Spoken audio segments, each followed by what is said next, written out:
এবার বাতিল করা হচ্ছে জাতীয় শোক দিবস উপলক্ষে 15ই আগস্টের সাধারণ ছুটি। মঙ্গলবার জনপ্রশাসন সূত্রে এ তথ্য জানা গেছে।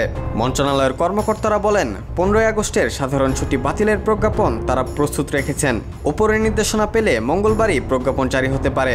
কোনো কারণে প্রজ্ঞাপন জারি না হলে আগামীকাল বুধবার হবে।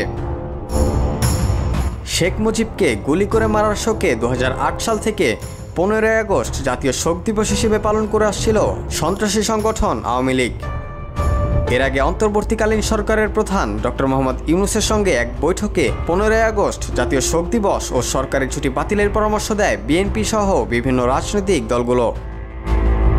15ই আগস্টের বিষয়ে দলগুলোর মতামত জানতে চাইলে একমাত্র বিজেপি চেয়ারম্যান আন্দালিব রহমান পার্থ ছাড়া বাকি দলগুলো জাতীয় শোক দিবস ও সরকারি ছুটি বাতিলের পরামর্শ দেয়।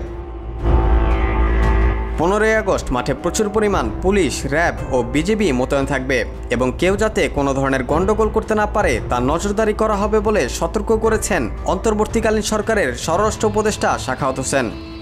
এছাড়া 15ই আগস্ট আওয়ামী লীগ সন্ত্রাসীরা সন্ত্রাসী কর্মকাণ্ড তো দূরের কথা, জমায়েত হলে কঠোরভাবে প্রতিহত করার ঘোষণা দিয়েছেন অভ্যুত্থানকারীরা।